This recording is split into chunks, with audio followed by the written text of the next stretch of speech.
Video we're gonna be talking about how you can make 10 bands with the iPhone play. This play is very simple. I'm gonna give it to you right here, straight to the cut, no motherfucking chasing. Alright, so the first thing you need is either a CPN or an SSN profile. You can also do this with an EIN and they will accept you for like 10 to 15,000. Now the first thing you want to do is get you a CPN or make your own CPN. If you want to learn how to make your own CPNs, go to my shop and get the CPN mentorship class where I teach you literally everything that I'm talking about in every single one of my videos is in that class. And you can also message me and ask for any help that you need and I'll help you along the way. Now, first, get that CPN or get a good SSN profile that somebody's not using, right? So if you know one of your homeboys is not using his credit, if you know somebody on the street that ain't using their credit, tell them, hey, let's go get these iPhones, we can split the cash. 9 times out of 10 niggas is going for that shit and don't report to your credit until after a year if you're not paying it back. So I'm telling you, bro, you can make the bread. After a year, niggas probably ain't even gonna be paying attention to that shit no more. If it posts, you can delete it and run that bitch back again. I like to use CPNs because that's literally the best way to go. You don't have to worry about motherfuckers not getting your cut. You don't have to worry about none of that shit. You make the CPN, it's your profile, you get all the split, everything, bro. So that's your bread. One of the biggest problems that I've been seeing is that people can get their CPN into Credit Karma, etc., right? But they can't get a score. So this is the way that you get your score on there.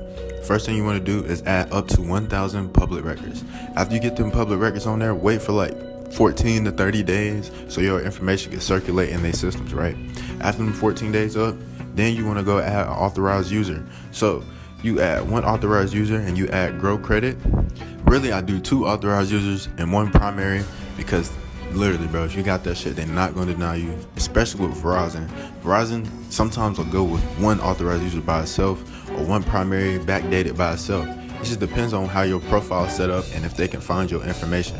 If they can't find your information, aka public records, if they can't find your information, you're getting denied. If you don't have a score, you get denied. If you need authorized user trade lines, you can get them from my shop. My trade lines post within 4 to 30 days after the closing date. My authorized user trade lines are good for CPNs and SSNs. So if you're searching on Coast trade line supply, you paying $500, $800, $1,000 for 2 trade lines. I ain't gonna lie, I used to be that same person until I figured it out myself, how I could become the plug.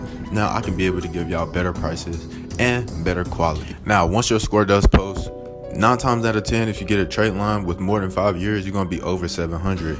So if you wanna get iPhones from AT&T and Verizon and shit, you're gonna need about a 700. You feel me? They want to see good credit, good history. If you could get an authorized user with over 5 years, boom, you straight. They gonna give you that shit. Now here are some of the issues that I've ran into in the past. Number 1, you have to make sure that the application has 1 address only.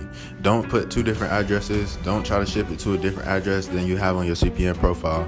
They will flag it as fraud. This has happened to me multiple times already.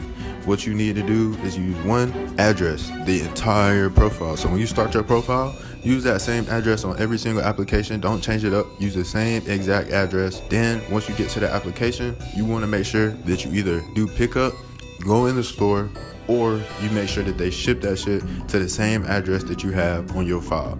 So think about this shit whenever you start and build your CPN. That address that you use, you might have to go pick up something at. So use a friend or somebody that you know that's willing to let you ship items. You don't really gotta tell them that everything, but you feel me?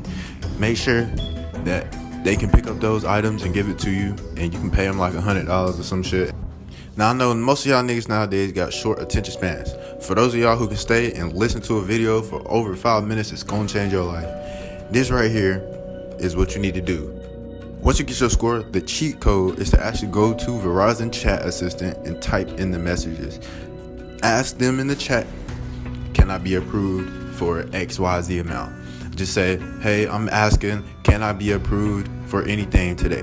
What they're gonna do is send you a credit link. You're gonna upload your information, like I said, name, date of birth, email address, social security number and shit like that, right?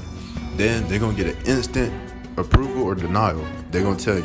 Most of the times, if you got 1 trade line and that's in your score is like 700, 720, 740, you get approved for between 5 to 6,000. If you got a little bit more, you might get like 7,000. The max I've seen is literally like 7,000 is what they're giving away with like 1 or 2 trade lines for real. So if you want to make this play even bigger, what you're gonna do is this: get the money that you get from the CPN. After you cash out, you sell them iPhones, right? They're gonna give you about 5-6 iPhones, some Apple Watches, iPad, whatever, right? You sell that shit on Facebook Marketplace. Then you reinvest your money into an LLC and go do that shit again. Get the money from the LLC, put that shit back, go get you some more trade lines, go build your business credit, and go motherfucking get real credit lines. $30,000, $40,000, $50,000, $60,000. Chase giving out up to $100,000 if you got a good profile and you have an LLC. So you doing these little $5,000, $10,000 plays on a little credit, on little iPhones. I will never knock nobody grind. That's literally where I started at. First couple about 5-10 racks came from like iPhones and plays like that. So after I did that shit, I got me like Airbnbs. I started going get rentals, invest that money into other shit to keep on going, keep on getting more money, bro. You don't want to stop. Keep that shit going. Keep that money going.